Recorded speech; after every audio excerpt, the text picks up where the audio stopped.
Simula pagkabata, si Ellie ay talagang mausisa tungkol sa astronomiya at mga signal ng radyo. Kaya niyang magpalipas ng buong hapon sa radyo para makipag-ugnayan sa iba't ibang bahagi ng mundo para lang sa kasiyahan, at tinatandaan ang lahat ng kanyang mga tawag sa mapa. Lagi siyang sinusuportahan ng kanyang ama at madalas silang tumitingin sa kalawakan gamit ang teleskopyo. Pinangarap ni Ellie na makipag-ugnayan sa mga alien balang araw, ngunit minsan ay iniisip din niya kung maaari rin ba siyang gumamit ng radyo upang makipag-usap sa kanyang namatay na ina. Makalipas ang ilang taon, si Ellie ay isa ng doktor na nagtatrabaho para sa Search for Extraterrestrial Intelligence Program o SETI sa Arecibo Observatory sa Puerto Rico.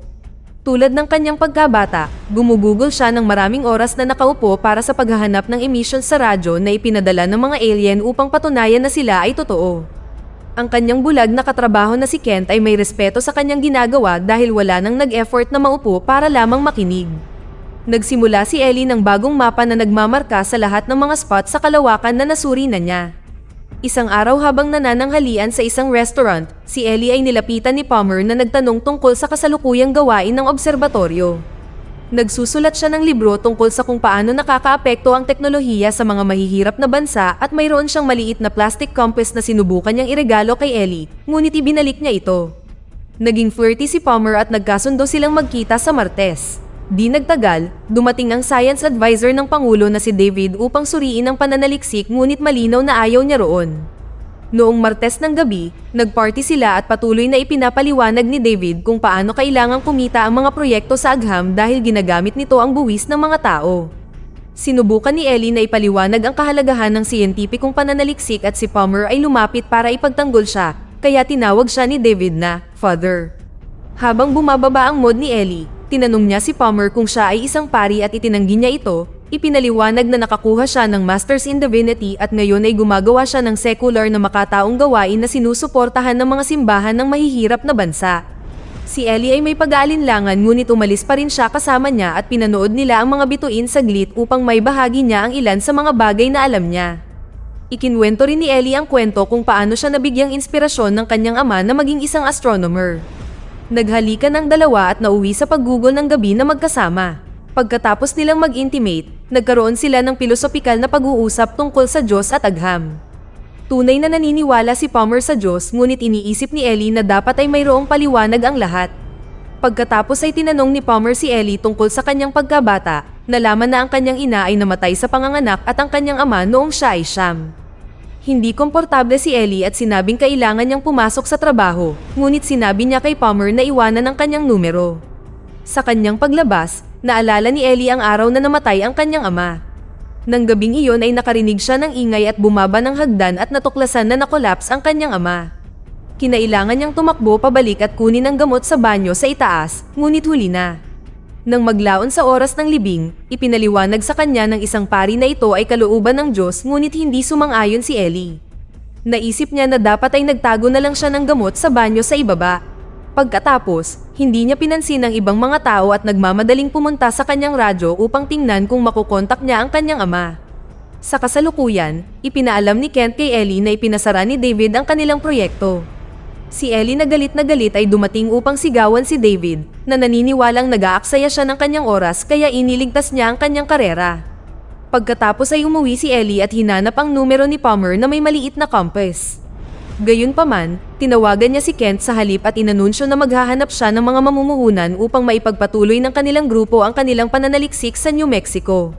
Nang umalis siya, iniwan niya ang numero ni Palmer. Makalipas ang 13 buwan pagkatapos ng maraming nabigong pagpupulong sa ibang mga kumpanya, dumating si Ellie sa Haddon Industries upang ipaliwanag ang kanyang ideya, ngunit tinawag ng board ang kanyang mga ideya na science fiction. Si Ellie ay nagalit at nagreklamo, iginiit na ang lahat ng mga natuklasan sa agham ay science fiction sa isang punto sa kasaysayan. Sa sandaling iyon ang board ay nakatanggap ng tawag mula sa CEO na si Haddon mismo, na sumang-ayon na pondohan ang kanyang pananaliksik. Makalipas ang 4 na taon, nasa New Mexico pa rin si Ellie na nagtatrabaho sa napakalaking satellite dish.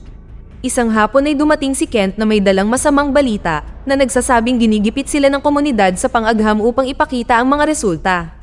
Handa si Haddon na pondohan ng proyekto sa loob ng maraming taon, gayunpaman, ang mga teleskopyo ay pag-aari ng gobyerno at gusto nilang ipaupa ang mga ito sa mas kumikitang mga tao. Napagpasyahan na ang proyekto ay isasara sa loob ng 3 buwan.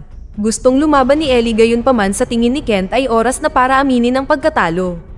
Samantala, inilathala ni Palmer ang kanyang libro at naging isang espiritual na tagapayo sa White House.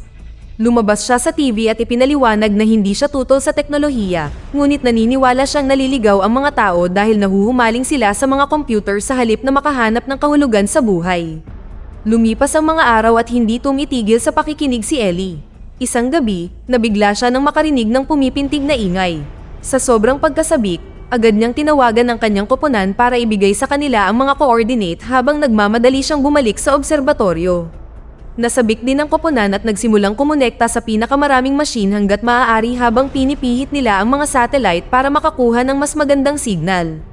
Nagtulungan silang gawin ang lahat ng pagsubaybay at pag-record, na masayang kinumpirma na nagmumula ito sa kalawakan. Mukhang nagmula ito sa bituing Vega, 26 na light years ang layo. Ibig sabihin, mahigit 20 taon na itong naglalakbay. Biglang huminto ang transmission at malapit nang mawalan ng pag-asa si Ellie, ngunit sa kabutihang palad ay nag-restart ito sa lalong madaling panahon. Napagtanto ni Ellie na ang mga pulso ay kumakatawan sa mga pangunahing numero, na nangangahulugang hindi ito random at may partikular na nagpadala nito. Pagkatapos magtalo ang koponan kung paano magpapatuloy, nagkasundo silang tawagan ang lahat.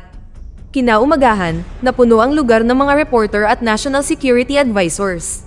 Ipinaliwanag ng koponan na kinumpirma ng ibang mga istasyon ang kanilang natuklasan, ngunit hindi pa rin masaya ang pinuno ng National Security Council na si Kitts na sinabi ng koponan sa mundo sa halip na panatilihing lihim ang impormasyon.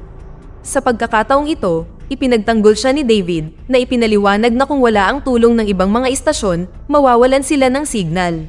Sa tulong ni Kent, nakatuklas sila ng pangalawang signal na dumarating kasama ng una at ikinonekta nila ito sa TV. Ang koponan ay nagsimulang baguhin ang mga setting at sa wakas ay nagtagumpay sa pag-decode ng mga signal sa isang video message. Ito ay isang recording ng pambungad na talumpati ni Hitler sa Olympics. Ito ang unang paghahatid ng telebisyon na napunta sa kalawakan at ibinalik ito ng mga dayuhan bilang isang pagbati. Nataranta ang White House at inanunsyo ng Pangulo ang pakikipag-ugnayan sa alien habang sinusubukang huwag banggitin si Hitler, na tinitiyak sa mga mamamahayag na ang mensahe ay ligtas. Naghanda si Ellie na makipag-usap sa publiko, gayunpaman si David ang tinawag na pinuno ng investigasyon sa halip. Samantala, patuloy na sinusuri ni Kent ang signal at napagtanto na mayroon itong istruktura. Pinagsama-sama nila ang lahat ng dagdag na frame na hindi kabilang sa Olympics video at natuklasan na isinalin ito sa napakalaking dami ng data. Di nagtagal, gumawa si Ellie ng presentasyon tungkol sa data na ito at inanunsyo ni David na kukunin ng gobyerno ang pag-decryption, na naging dahilan upang magprotesta si Ellie dahil ito ay kanyang pribadong gawain. Ang opisyal ng White House na si Rachel ay nagpahintulot kay Ellie na panatilihing kontrolin ang pagsisiyasat, ngunit ang lahat ng pag-unlad ay dapat talakayin muna ng pribado sa gobyerno bago gumawa ng anumang pampublikong anunsyo. Sa lalong madaling panahon, ang media sa buong mundo ay nagsasalita tungkol sa pagtuklas na ito. Ang mga nagpoprotesta ng neo-Nazi ay sumakop sa mga lansangan habang dumarami ang mga dumalo sa relihiyon. Ang mga organisasyong pangkalusugan ay nag-aalala din na ang malawakang pagpapakamatay ay maaaring maging isang malaking problema dahil ang ilang mga kulto ay nagsimula ng mamatay. Habang ang lahat sa TV ay nagsisimulang makipagtalo sa agham laban sa relihiyon, libu-libong tao ang nagkampo sa labas ng pasilidad sa New Mexico. May nagdadasal lang, may nanonood lang, ngunit marami rin ang nagpoprotesta. Nagulat si Ellie nang makita ang isang organisasyon na nag-aalok ng UFO abduction insurance. At least, karamihan sa mga tao ay nagsasaya, ngunit nag-aalala siya tungkol sa isang relihiyosong panatiko na nagngangalang Joseph na patuloy na pumupukaw ng galit. 3 linggo pagkatapos ng pagtuklas, umuwi si Ellie at natagpuan ang email mula sa hindi kilalang nagpadala. Ang text ay nagsasabing, "Dalhin mo ako sa iyong pinuno," at sumagot si Ellie ng, "Sino ka?" Mabilis na dumating ang sagot na nagsasabing, "Mayroon akong lihim," at ipinakita ang bahagi ng mensahe ng alien. Habang nagagalit si Ellie sa isang potensyal na hacker, nakatanggap siya ng tawag sa telepono at fax para sa espesyal na appointment. Ilang sandali pa ay ibinaba ng helicopter si Ellie sa paliparan at pumasok siya sa pribadong eroplano at nakita si Haden, ang lalaking nagpopondo sa kanyang pananaliksik at nagpadala ng mga email na iyon. Nakatira siya sa eroplanong iyon at itinuturing si Ellie na isa sa kanyang pinakamahalagang pamumuhunan, kaya naman sinaliksik niya ito. Nag-play si Hadan ng isang video na nagbubuod sa buhay at mga nagawa ni Ellie bago ihayag na dati rin siyang inhinyero, kaya naman ayaw niya kung paano nahahadlangan ng gobyerno at relihiyon ang agham. Pagkatapos ay inanunsyo ni Hadan na naiintindihan niya ang data at pinlay ito sa screen na nagpapakitang dapat itong ayusin sa 3 dimensyon upang maunawaan ito. Kinabukasan ay iniharap ni Ellie ang pagtuklas na ito sa gobyerno na nagpapaliwanag na ang data ay naglalaman ng mga blueprint para sa isang uri ng makina. Dahil hindi nila masabi kung para saan ang makina, nagkaroon ng argumento upang magpasya kung gagawin ito o hindi dahil maaaring mapanganib ito. Ang paksa ng Diyos ay patuloy na lumalabas at si Ellie ay nabigla nang makitang dumating si Palmer na nagsasabing dapat silang makahanap ng gitnang punto. Ang pagtatalo ay nag-ambala sa pagdating ng Pangulo na nakikinig sa lahat. Sa gabing iyon, isang party ang idinaos upang ipagdiwang ang pag-unlad na ito at maraming mga nagpoprotesta ang nagtipon sa labas, kabilang si Joseph. Hinihiling nila sa mga siyentipiko na kumuha ng tunay na trabaho sa halip na mag-aksaya ng buwis. Nakipagkita si Ellie kay Palmer at nagkaroon na naman sila ng pilosopikal na talakayan.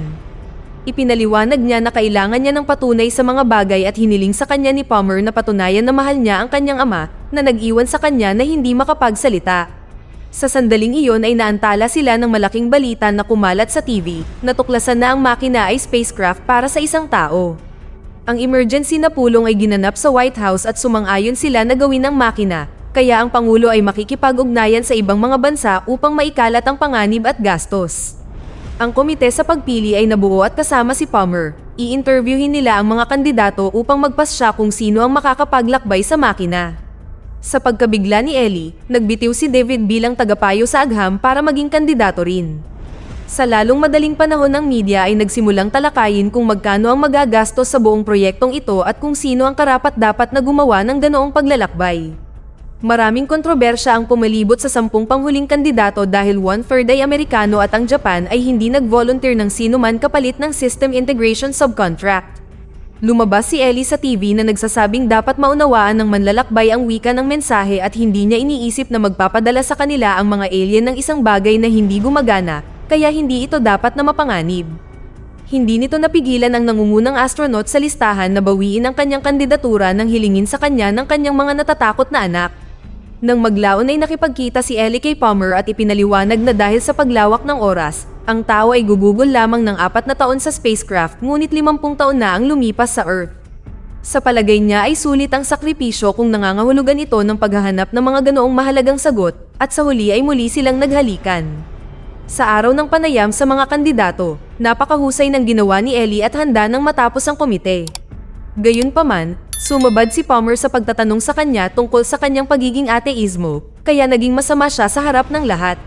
Sa huli, si David ang napili. Sa gabi, binisita ni Palmer si Ellie upang ipaliwanag na hindi niya pipiliin ang isang tao na nag-iisip na karamihan sa mundo ay nahihibang, kaya ibinalik sa kanya ng umiiyak na si Ellie ang compass at pinalayas siya. Ang makina ay itinayo sa Kennedy Space Center sa Cape Canaveral, at ang mga tao ay nagsimulang magtipon din doon. Maraming pagsubok ang ginawa gamit ang isang robot para makita ang anumang side effect para sa pasahero. Sa araw ng paglulunsad, dumalo si Ellie sa kaganapan at sinabi sa kanya ni David na sana ay sapat na ang kanyang idealismo, ngunit sa kasamaang palad, ang mundo ay tumatakbo sa isang sistema ng kita. Pagkatapos ay sumama si Ellie sa koponan sa control room at sabik na nanonood kung paano na-activate ang spacecraft. Ang mga singsing nito ay umiikot sa paligid nito bilang isang uri ng accelerator. Habang isinasagawa ang mga huling pagsusulit, tumingin si Ellie sa monitor at napansin si Joseph na nagpapanggap na isang manggagawa malapit sa spacecraft. Agad niyang binalaan si David at lahat ay tumakbo upang harapin si Joseph, ngunit huli na, nag-activate siya ng bomba at isang malaking pagsabog ang nagpabagsak sa tore. Habang ang mga tao ay nagpapanik at tumatakbo, ang mga bumabagsak na bahagi ay sumira sa spacecraft at pumatay sa maraming manggagawa, kabilang si David. Lumipad ang ilang mga debris ngunit walang nasaktan sa labas ng lugar ng spacecraft. Makalipas ang ilang sandali, nagsagawa ang mga awtoridad ng wastong libing para sa mga namatay habang ang balita ay nagpapakita ng goodbye video na iniwan ni Joseph, kung saan sinabi niyang ginawa niya ang lahat para sa kabutihan ng sangkatauhan. Pag-uwi ni Ellie, natuklasan niya ang ilang makinang naghihintay sa kanyang silid. Pinindot niya ang isang key at nagsimula ang isang video call na ipinakita si Hadan sa Mir Space Station. Siya ay naninirahan doon dahil siya ay mamamatay sa cancer at nais nagugulin ang kanyang mga huling araw sa kalawakan. Nag-zoom in siya sa isang camera sa Hokkaido Island, na ikinagulat ni Ellie, ang pangalawang spacecraft na ginawa ng Japan. Ang kumpanyang nakakuha ng kontrata ay subsidiary ni Hadden at ginawa ang lahat ng ito ng palihim. Agad na naglakbay si Ellie sa Japan sa pribadong eroplano ni Hadden at nakatagpo ang koponan sa isang malaking ship. Itinuro nila sa kanya ang lahat ng kailangan niyang malaman tungkol sa paglalakbay at ibinahagi ang mga pag-iingat sa kaligtasan, kabilang ang isang lalagyan ng lason. Ibinibigay nila ito sa mga astronaut sa loob ng maraming taon kung sakaling kailanganin nilang tapusin ang sarili dahil maaari silang maipit na lumulutang sa kalawakan pagkatapos ng pagkabigo ng ship. Sa gabi, binisita ni Palmer si Ellie at binigay sa kanya ang compass na ipinagtapat na hindi siya bumoto para sa kanya dahil ayaw niyang mawala siya. Sa lalong madaling panahon ng media ay nag-anunsyo na mayroong pangalawang makina, ngunit walang reporter ang pinayagang pumunta sa lugar. Sa araw ng paglulunsad, kinabahan si Ellie nang makita niyang umiikot ang lahat ng singsing ngunit umabante pa rin siya. Ginawa ng mga teknisyan ang lahat ng koneksyon sa kanyang suit at nilagyan ng kamera ang kanyang ulo para ma-record ang buong biyahe. Ginamit ni Palmer ang kanyang mga kontak para dalhin doon si Kent para mabigyan niya si Ellie ng good luck message bago lumipad. Nagsimulang mag-vibrate ang ship na normal lamang, ngunit napansin din ni Ellie ang kakaibang liwanag. Sinubukan niyang i-record ito para sa koponan, ngunit naging static ang footage. Ipinagpalagay niya na ito ay isang electromagnetic field at laking gulat niya nang makitang naging transparent ang ship. Nagsimula ang countdown at ang koponan ay nag-aalala, lalo na nang ang ship ay nagsimulang kuminang at lahat ng mga numero sa mga computer ay nawalan ng limitasyon. Isinasaalang-alang nilang i-abort ang misyon. Gayunpaman, narinig ni Kent ang boses ni Ellie sa pamamagitan ng static na nagtitiyak na handa na siyang umalis. Nagsimulang mabaliw ang dagat sa lugar at yumanig ang ship bago tuluyang lumipad ang spacecraft. Namangha si Ellie sa mga ilaw na nakapaligid sa kanya, na mabilis na naging pinakakahanga-hanga at magandang tanawin sa kalangitan. Sa lalong madaling panahon ito ay naging isang tunnel at ipinagpalagay ni Ellie na ito ay isang wormhole na naglalarawan sa buong karanasan para sa camera kahit na hindi na siya maaaring makipag-usap sa ground control. Matapos tumawid sa tila natitirang radiation, huminto ang ship at nakita ni Ellie ang Vega. Ang pagtingin sa paligid ay nagpapakita ng isang kakaibang kagamitan sa malapit, ngunit ang ship ay biglang lumipad muli. Ngayon si Ellie ay lumipad sa isang serye ng mga wormhole na patuloy na nagkakaroon ng kakaibang epekto sa kanyang mukha. Sa kalaunan, huminto ito sa isa pang star system at napansin ni Ellie ang isang lungsod sa isang planeta. Halos wala na siyang makitang iba pa bago pumasok ang ship sa isang mas marahas na wormhole at ang compass ay nagsimulang lumutang, kaya umalis si Ellie sa upuan upang saluhin ito. Sa sandaling iyon ang upuan ay natanggal at tumama sa kisame bago namatay ang mga ilaw. Binuksan ni Ellie ang kanyang flashlight at natuklasan ng isang celestial na kaganapan na hindi niya matukoy. Siya ay hindi kapanipaniwalang naantig sa kagandahan nito at sinabing isang makata ang dapat na ipinadala upang ilarawan ito. Bigla niyang nakita ang kanyang sarili na lumulutang at lumitaw siya sa dalampasigan. Maganda rin ang lugar na ito at parang drawing na ginawa niya noong bata pa siya. Ang pagsundot sa paligid ay nagdulot ng resistance sa kanyang mga kamay. Ibig sabihin, ito ay isang uri ng enerhiya o ilusyon. Sa sandaling iyon ay nagsimulang tumakbo ang isang figura patungo sa kanya at nabigla si Ellie nang makita ang kanyang ama, ngunit sa sandaling niyakap niya ito ay napagtanto niyang hindi siya totoo. Isa itong alien na nagpapaliwanag na kinuha niya ang anyo na ito para mas madaling makipag-usap sa kanya. Kinumpirma niya na maraming lahi ng alien sa labas at ang mga tao ay unang nakipag-ugnayan sa universo gamit ang kanilang mga pagpapadala sa radyo. Ang sistema ng paglalakbay na ginamit ni Ellie ay hindi binuo ng kanyang mga tao, ito ay ginawa ng isang hindi kilalang entity. Pinanood ng mga alien ang mga tao at sumang-ayon na sila ay karapat-dapat, kaya ipinadala nila sa kanila ang mga blueprint bilang isang unang hakbang para sa sangkatauhan na sumali sa natitirang bahagi ng universo. Pagkatapos niyang magpaalam, pinanood ni Ellie ang isang magandang meteor shower na lumitaw sa kalangitan. Isang liwanag ang biglang sumikat ng sobrang liwanag at nakita ni Ellie ang kanyang sarili pabalik sa ship na lumapag pabalik sa dagat ng Japan. Nagpanik ang team at nakipag-ugnayan kay Ellie, sinabing nagkaroon ng malfunction at hindi umalis ang ship. Matapos iligtas si Ellie ay ibinahagi niya ang kanyang buong karanasan, ngunit ang camera ay nag-record lamang ng static. Nanumpa siyang totoo ang lahat, gayunpaman, ipinakita sa kanya ni Kitz ang isang recording ng pagbagsak ng ship sa ilang segundo. Kinabukasan ay nagbigay ng talumpati ang Pangulo na nagsasabing ito ay isang maling hakbang lamang, ngunit sa lalong madaling panahon ng ibang mga bansa ay nagkaroon ng mga legal na pagtatalo. Ang media ay puno ng mga kritisismo at mga teorya ng pagsasabuatan, lalo na nang bumaba si Kitts mula sa kanyang posisyon bilang tagapayo. Pagkatapos, ang isang congressional committee na pinamumunuan ni Kitts ay nagtanong kay Ellie na iginiit na ang wormhole ay maaaring isang paliwanag kung ano ang nangyari. Ang paglawak ng oras ay maaaring gumawa ng 1 segundo sa Earth na katumbas ng 18 oras sa kalawakan. Agad siyang pinuna ni Kitts dahil ang mga wormhole ay isang teorya lamang at nag-anunsyo ng malaking balita, namatay si Haddon at pinaniniwalaan na ang buong kasunduan na ito ay isang panloloko na inorganisa niya. Umiiyak si Ellie habang nagsusumamo sa mga tao na paniwalaan ang kanyang kwento, na nabigla sa kanyang sarili sa pamamagitan ng paghiling sa kanila na manampalataya dahil wala siyang ebidensya. Ang kanyang talumpati tungkol sa pagkamangha, pagpapakumbaba, at pag-asa ay nagbigay inspirasyon kay Palmer ngunit ipinagpalagay ng komite na ang kanyang kwento ay isang panloloko rin. Sa kanyang paglabas, sinamahan ni Palmer si Ellie sa harap ng mga kamera at isang malaking pulutong na nagsasabi sa mundo na naniniwala siya sa kanya. Samantala, lihim na sinabi ni Rachel kay Kitts na ang kamera ni Ellie ay nag-record ng 18 oras ng static. Makalipas ang 18 buwan, nagtatrabaho si Ellie sa isang bagong base na may mga dagdag na radar dahil mayroon na ngayong sapat na pondo ang SETI para magpatuloy. Ang mga bata ay bumibisita sa base sa panahon ng mga paglalakbay sa paaralan at tinuturuan sila ni Ellie na dapat nilang hanapin ang kanilang sariling mga sagot. Dito na nagtatapos ang ating kwento. Sana ay nagustuhan nyo. Mag-subscribe na kung hindi ka pa nakasubscribe, pindutin na rin ang notification bell at like button upang matulungan ang channel, at mag-iwan na rin ng komento. Maraming salamat sa panonood.